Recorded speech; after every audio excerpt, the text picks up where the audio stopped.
20 Christmases. 20 years of setting the table for one, cooking a feast no one would share, and pretending the silence didn't break my heart a little more each year. But this Christmas, the 21st, would be different, because under my tree sat an envelope that would reveal a secret 2 decades in the making, and prove that sometimes the loneliest acts of faith become the greatest miracles. My name is Margaret Chen.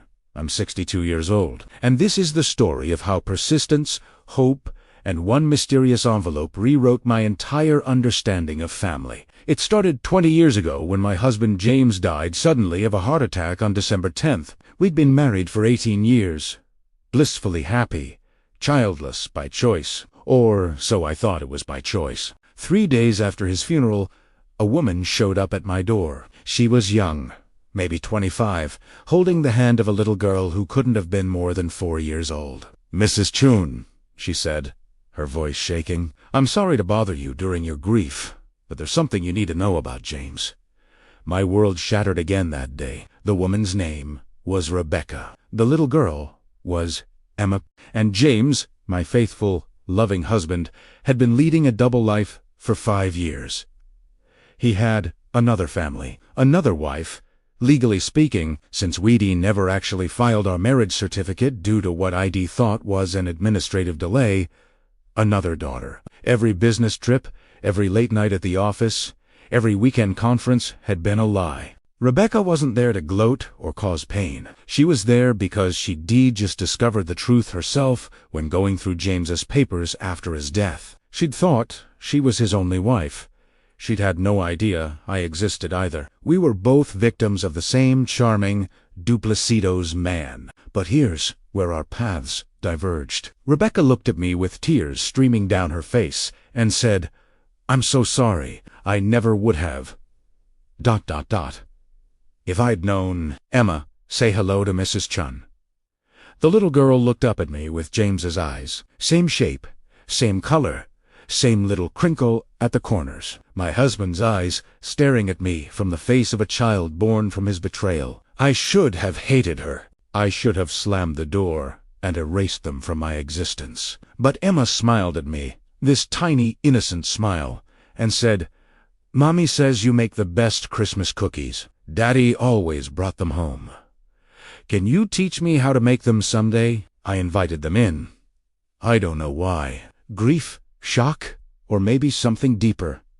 We talked for hours. Rebecca was a good person, caught in a terrible situation. She'd met James at a hospital where she worked as a nurse. He'd told her he was divorced, that his ex-wife had left him, that he was lonely. She'd believed every word because he was convincing, because we want to believe the people we love. She'd gotten pregnant, and James had married her in a small ceremony, with forged documents, making their marriage, as illegal as it was, heartfelt. Now Rebecca was alone, with a 4-year-old daughter, minimal savings, and a job that barely paid the bills. James had kept her financially dependent, controlling the money, promising security that died with him. His assets were frozen in legal limbo between 2 wives. One, legal on paper but unbinding due to fraud. One, illegal but genuine in intent. The lawyers said it would take years to sort out. "What will you do?" I asked her. She held Emma tighter. "Survive. That's what mothers do. We survive for our children." Something in those words pierced me. This child, innocent of her father's sins, would suffer for them. This woman, deceived as thoroughly as I'd been, would struggle alone. And I realized something that surprised me. I wasn't angry at Rebecca or Emma. I was angry at James. And taking my anger out on them wouldn't bring him back or undo the betrayal. It would just create more pain. I made a decision that shocked both of us. The house is paid off. It's in my name only. Stay here, you and Emma, just until you get on your feet. Rebecca's eyes went wide. "I can't ask you to do that. You don't owe us anything." "You're right. I don't owe you anything. But Emma deserves stability, and you deserve time to heal and plan. Stay, please." They moved in 2 weeks later. I told myself it was temporary, a few months at most, but something happened that I didn't expect. Emma filled the house with life, with laughter, with questions, with a beautiful chaos of childhood. She'd draw pictures and tape them to my refrigerator. She'd climb into my lap and ask me to read her stories. She'd hold my hand when we walked to the park. And Rebecca became a friend. We'd talk late into the night about James, about the man we'd both loved and mourned, about the lies we'd believed and the truth we now shared. We cried together, healed together, and slowly built something neither of us had expected. A family, unconventional and born from tragedy, but real nonetheless. But then came that first Christmas, December 25th, 3 months after Rebecca and Emma moved in. I'd planned to make it special for Emma, to give her happy memories, despite the loss of her father. I decorated the house, bought presents, prepared a feast. But Christmas morning, Rebecca sat me down with tears in her eyes. "Margaret, we're leaving. Tomorrow I found an apartment I can afford, and I got a better job at a hospital across town. You've been so generous, but we can't keep taking advantage of your kindness. You need your life back." I wanted to argue, to tell her to stay, but I saw determination in her eyes. She'd made up her mind. She needed to prove she could stand on her own, provide for her daughter independently. Primera Hunder stood even as my heart broke, so I helped them pack, drove them to their new apartment, and came home to an empty house that echoed with absence. That night, I set the table for Christmas dinner anyway. I cooked the full feast I'd planned: turkey, stuffing, mashed potatoes, green beans, cranberry sauce, pumpkin pie, everything James and I used to make together. And I ate alone, tears falling into my plate, grieving not just for my husband, but for the family I'd briefly had and lost again. I thought the loneliness would fade. It didn't. It grew. So the next Christmas, I did something that people thought was crazy. I set the table for 3. I cooked a full Christmas dinner, and I ate alone again, but with 2 extra place settings, one for Rebecca and one for Emma.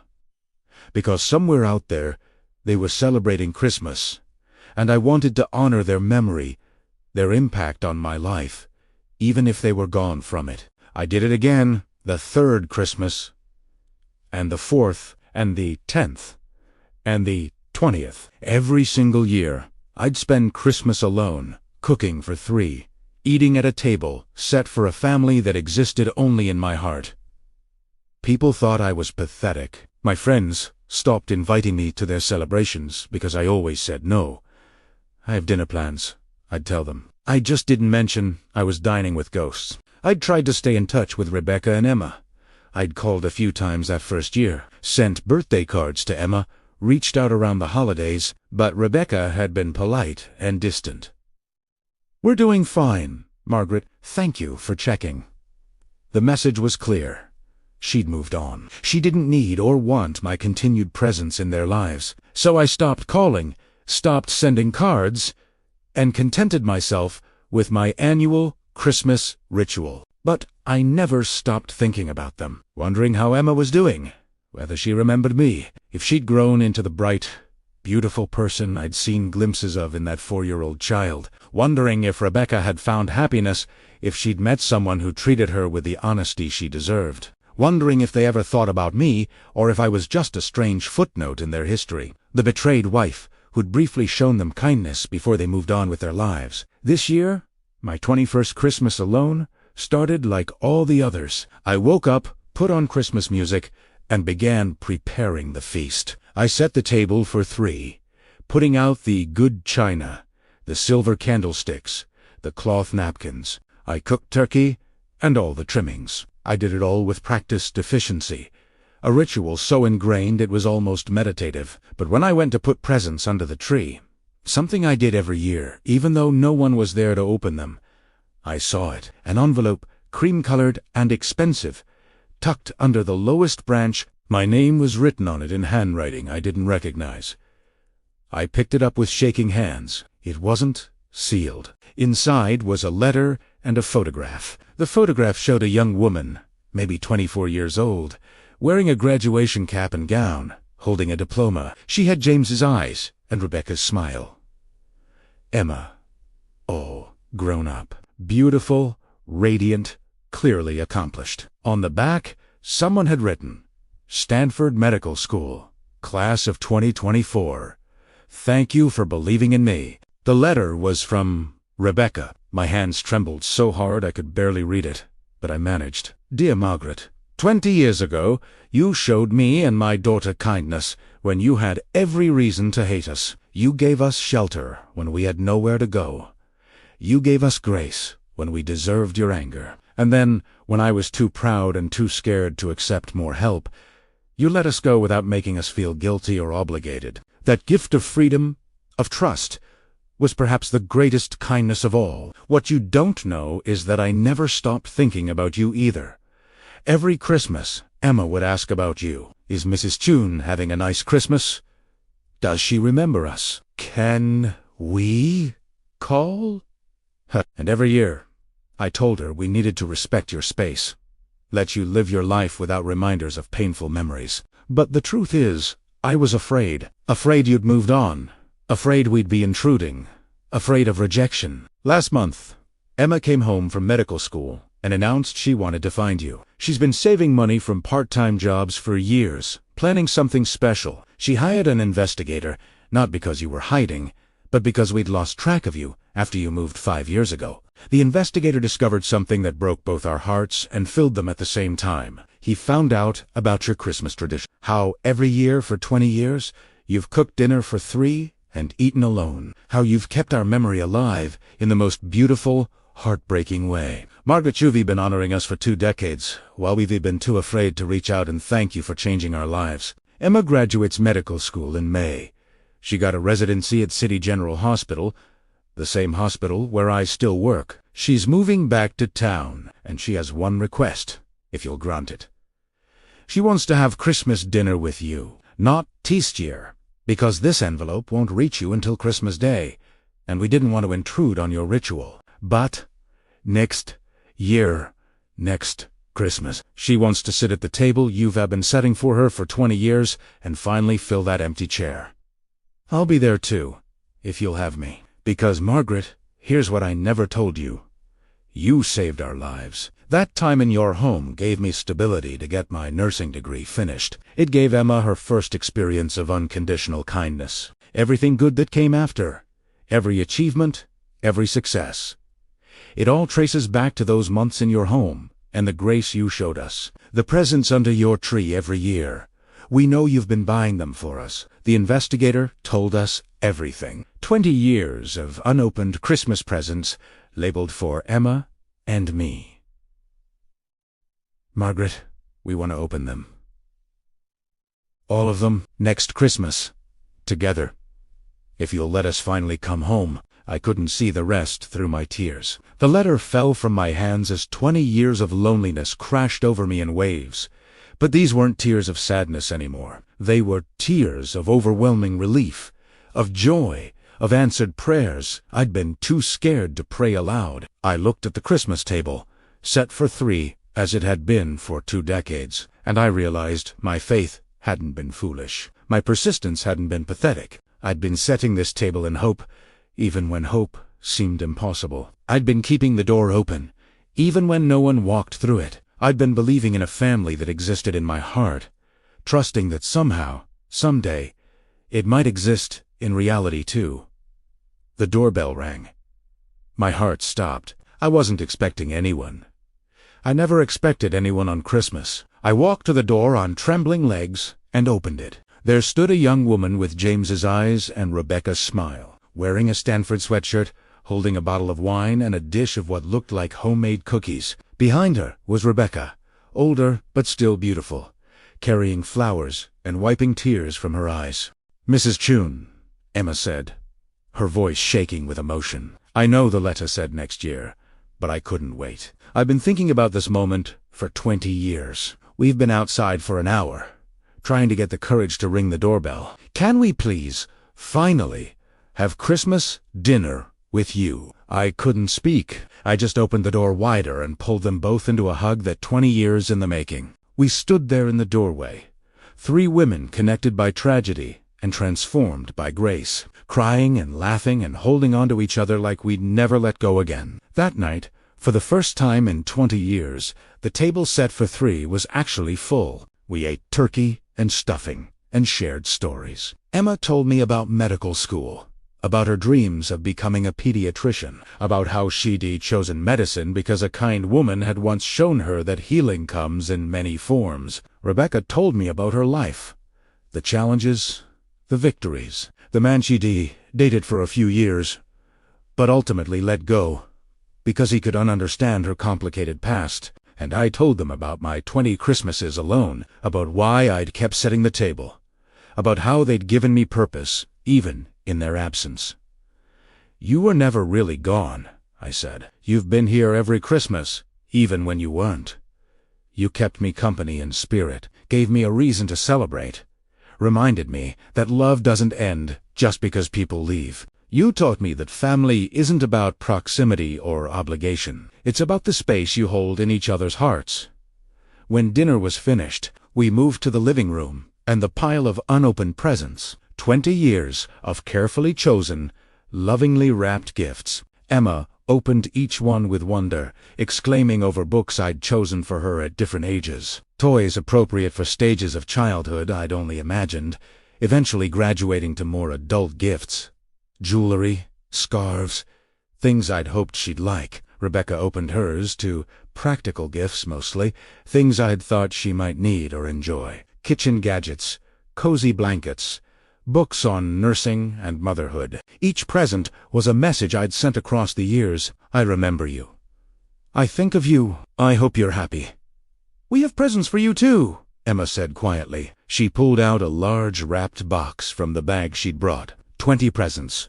One for each Christmas we missed. We made them over the last month, once we found you. They're not much, but they're from the heart. I opened them one by one. Photo albums Emma had created, documenting her life from age 4 to 24, with notes beside each picture. "This is me at my first piano recital. I wish you could have been there. This is me graduating high school. I thought about you that day. This is me getting accepted to Stanford. I wanted to call you so badly." There were letters Rebecca had written but never sent, one for each year, telling me about their lives, their struggles, their triumphs, always ending with, "We miss you. We're grateful for you. We hope you're well."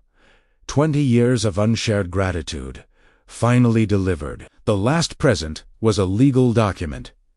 Adoption papers. Emma had legally changed her last name to Chun, adding it to her existing name, Emma Morrison Chiong. "If you'll accept me," she said through tears, "I'd like to officially be your granddaughter, not by blood, but by choice. By love, by all the Christmases you never gave up on us." I held her tight and sobbed. "You've always been my granddaughter, from the moment you smiled at me 20 years ago and asked about cookies. You've always been mine." That was 1 year ago. This Christmas, I'm setting the table for 3 again. But this time the chairs won't be empty. Emma is bringing her new boyfriend, a fellow medical resident she's been dating for 6 months. Rebecca is bringing her own surprise, a man she met at work, who makes her laugh, who knows her whole complicated history and loves her anyway. We'll need to expand the table. The house that was silent for 20 years is full of noise now. Emma moved into the guest room when she started her residency. She says it's temporary, just until she saves enough for her own place. But I see how she's decorated the room, how she's made it her own. I hope she never leaves. Rebecca comes for dinner twice a week. We cook together, talk about everything and nothing, heal the years of distance with laughter and shared memories. She's teaching me to let go of James's betrayal finally, to remember the good parts without being destroyed by the bad parts. She's becoming the sister I never had. My friends who thought I was crazy for 20 years now say I'm lucky. They see Emma and Rebecca and call it a miracle. And maybe it is. But it's a miracle built on persistence, on faith, on the stubborn belief that love is worth celebrating even when you're celebrating alone. It's a miracle that started with one choice 20 years ago, to show grace instead of anger, kindness instead of revenge. This Christmas, when we gather around the table I've been setting for 2 decades, I'll say grace, and I'll thank God not for the miracle of them coming back, but for the strength to keep hoping when hope seemed foolish, For the courage to keep loving when love meant loneliness. For the faith to keep setting the table, believing that somehow, someday, it would be full again. Sometimes the loneliest rituals become the greatest acts of faith. Sometimes the empty chairs are just waiting to be filled. Sometimes 20 years of persistence is exactly what it takes for a miracle to unfold. And sometimes the family we create from broken pieces is stronger than the one we lost. Ready to discover more stories that prove faith and persistence can create miracles? Subscribe now and hit that notification bell, because these powerful true stories will restore your belief that hope is never wasted. Comment below and tell us about a time you kept faith even when the situation seemed hopeless. Your story matters and might inspire someone who needs to hear it. If this moved you, share it with someone who's holding on to hope right now. Sometimes we all need reminded that the table we're setting might be fuller than we ever imagined.